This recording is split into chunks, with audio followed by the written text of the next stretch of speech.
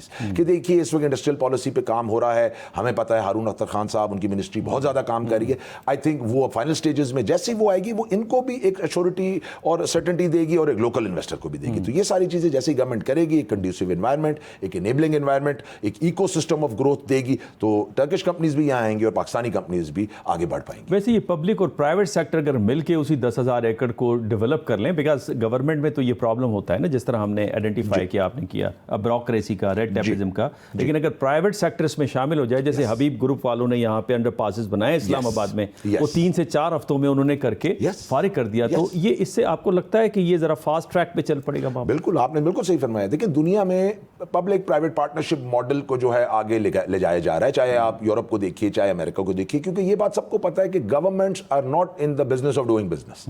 یہ ہمارے یہاں انفارچونیٹلی گورنمنٹ کو ایسا ایسا سمجھ آ رہی ہے پرائیویٹائزیشن کی طرف، اب وہ جانا شروع ہوئے ہیں. یہ اس دورے میں بھی پرائیویٹائزیشن پہ بڑی بات ہوئی، کچھ ہمارے SOEs ٹرکی لے گا. لیکن آپ والی بات بالکل، پرائیویٹ سیکٹر کو لائیے، یہی کام جو 18 مہینے میں ہونا ہے شاید 12 مہینے میں ہو جائے، اور وہ جلدی جو ہے انڈرٹیک ہو سکے گا. بہت شکریہ شوکت صاحب، آپ تشریف لائے، آپ نے بڑی زبردست قسم کی سجیشنز دی. علی سرور نقوی صاحب، آپ کے سر وقت کا بہت بہت شکریہ. آئندہ بھی آپ سے آپ کی انالیسس سے ہم فائدہ اٹھاتے رہیں گے. ناظرین، جنرل صاحب نے بھی ہمیں جوائن کیا تھا، سمر سالک صاحب نے، ان کا بھی بہت بہت شکریہ. اور ڈاکٹر ملی میرتاش، انہوں نے ترکی سے ہمیں جوائن کیا، ان کا بھی بہت بہت شکریہ. اس کا لب لباب کچھ اس طرح ہے کہ بدلتی ہوئی بین الاقوامی نظام اور خطے کا نظام، اور 3 جنگیں جس میں مئی 2025، یوکرین وار اور وار اگینسٹ ایران، پورے منظرنامے کو انہوں نے تبدیل کر دیا ہے. اور اس تبدیل شدہ منظرنامے میں جو مڈل رینج پار ہے، اس کو اسپیس ملا ہے کہ وہ اپنا کردار ادا کرے، اور وہی کردار پاکستان اور ترکی ادا کرتے نظر آ رہے ہیں. اپنے کمنٹ سے نوازیے گا. اجازت دیجیے ڈاکٹر منور حسین کو. اللہ نگہبان.